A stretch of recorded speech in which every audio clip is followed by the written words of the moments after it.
Et loin des Champs-Élysées, la 12e étape du Tour de France qui restera gravée dans l'histoire. Elle a été marquée par l'ahurissante image d'un Christopher Froome qui court à pied dans le final sur le Mont Ventoux suite à une chute qui a occasionné d'ailleurs la casse de son vélo. C'est plutôt rare.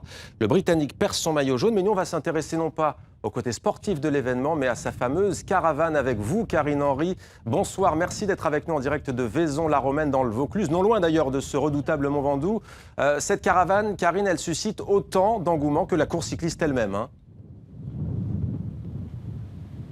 Oui, en tout cas, il y a du vent et vous savez que les coureurs n'ont pas pu monter jusqu'au sommet du Mont Ventoux. Elle, une partie d'elle en tout cas, est montée au sommet. C'est vrai que cette caravane, il n'y a qu'elle pour résister au temps, à tous les temps, je peux vous le dire. En tout cas, dès 1950, c'est vrai qu'Orson Welles disait qu'elle était digne d'une super production hollywoodienne. Cette année-là, le cinéaste américain était invité à donner le départ de l'épreuve. Alors aujourd'hui, le cortège s'étend sur une vingtaine de kilomètres environ. C'est 35 minutes de spectacle.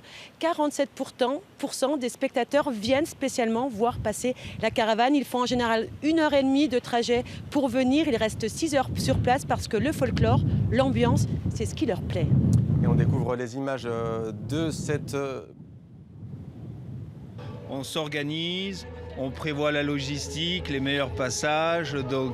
Et j'ai un ami qui est dans la caravane, qui me donne aussi quelques indications. Oui, tout à fait. Non, c'est très sérieux. On vient surtout, essentiellement parce qu'on a notre plus jeune qui collectionne tous les gadgets de la caravane. Donc il commence à en avoir une petite collection. Quel cadeau t'aimerais avoir aujourd'hui ? Ceux de la cabane à Haribo. Vous vous battez pour obtenir les cadeaux qu'ils jettent ? Alors, on s'approche le plus possible, mais après, on va pas quand même. Mais c'est vrai qu'on essaye d'en attraper le plus possible. Il y a 2 ans, on est parti avec un gros sac. Karine, l'histoire, elle remonte à très longtemps, l'histoire de cette caravane du Tour. Quand est-elle née au juste ? Elle est née en 1930, inaugurée en 1930. À l'époque, c'est le directeur de la course, c'est Henri Desgranges qui veut remplir les caisses du Tour. Donc il accepte la présence des véhicules publicitaires. On voit alors Joséphine Baker en 1937 faire la promotion de la banane française. On voit aussi des tournées musicales. On fait appel à des vedettes de l'époque comme Tino Rossi ou Charles Trenet. Yvette Horner va vite devenir une icône du Tour parce qu'elle va faire la fin des étapes, elle va jouer de l'accordéon. Et puis après, ce sont les multinationales, les grands noms de l'industrie qui vont s'imposer. En 1935, il y a 25 véhicules. Aujourd'hui, ils sont 170. 600 personnes vont animer cette caravane pendant tout le Tour. Ils sont étudiants, ils sont jeunes actifs, ils sont nourris, logés, ils gagnent au moins 1 400 €. Mais ce qu'ils disent, c'est qu'ils font ça pour le plaisir. Moi, ce que j'adore, c'est les gens au bord de rue qui essaient d'attraper les cadeaux, les enfants, mais moi, c'est surtout les parents qui font toujours une sorte, moi, j'appelle la roi lion. C'est-à-dire qu'ils prennent le petit et ils le lèvent comme ça, et à ce moment-là, on lance le bob et on est content. Voilà, c'est juste magique. On a des journées un peu rythmées quand même. Il faut garder le sourire et avoir un peu tout le temps la patate, mais les gens nous motivent sur le bord des routes, ils sont toujours contents, eux ils sont là qu'une journée, alors on est là pour les faire profiter. Le seul endroit où il y a 12 millions de personnes qui vous font coucou pendant 3 semaines et qui vous prennent en photo, c'est quand même un job de rêve, quoi. 24 heures en immersion avec vous, Karine Henry, vous êtes allée au plus près de cette caravane. Oui, j'ai tenté l'expérience sur la moitié d'une étape, c'est 60 km. Alors comme tous les caravaniers, on m'a formé aux règles de sécurité, c'est très strict, il faut faire très attention. J'ai distribué l'eau officielle du Tour.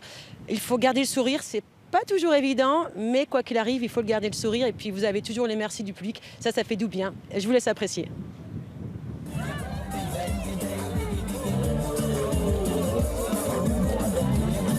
La plupart des caravanes les lancent les goodies, alors que nous on est obligé de les donner la main à la main, tout simplement pour ne pas blesser les spectateurs. Voilà. Alors il y a plusieurs techniques. Soit tu tends la main comme ça pour que la personne puisse l'attraper beaucoup plus facilement, soit tu fais la même chose en bas ou dans l'autre sens. De toute façon. Ouais. Tour de France, mais les fans à l'honneur et leur permet de devenir les acteurs de la grande boucle. Au Tour de Tour, cette année, Vitel, l'eau officielle du Tour de France, mais les fans à l'honneur et leur permet de devenir les acteurs. Bon, Karine, on sent que c'est très sportif. C'est moi qui le lance toute seule. On sent, Karine, que vous avez beaucoup apprécié. On a vu votre sourire. D'autres ont un grand sourire aussi, mais pour d'autres raisons. Il s'agit là de gros sous parce qu'il y en a un dans cette caravane. C'est vrai que la caravane est devenue un super espace publicitaire. Aujourd'hui, c'est 35 marques présentes sur le tour. 4 nouvelles ont fait leur entrée et elles sont prêtes à débourser des sommes colossales pour bien se faire voir. Par exemple, pour entrer dans le club du Tour, c'est le club le plus prisé, le top des partenaires, il faut payer un droit d'entrée entre 3 et 5 millions d'euros chaque année.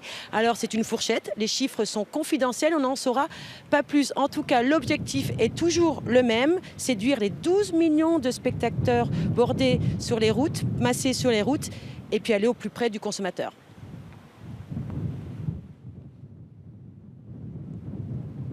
Oui, certainement, mais je crois qu'à l'origine, ce n'était pas ça. C'était vraiment remercier les organisations syndicales de leur attitude patriotique et leur laisser cette place sur une belle vitrine. Ce qu'on apprécie, c'est ce contact direct avec cette population qu'on connaît bien, qu'on rencontre dans les entreprises, qu'on défend au quotidien. On en a besoin.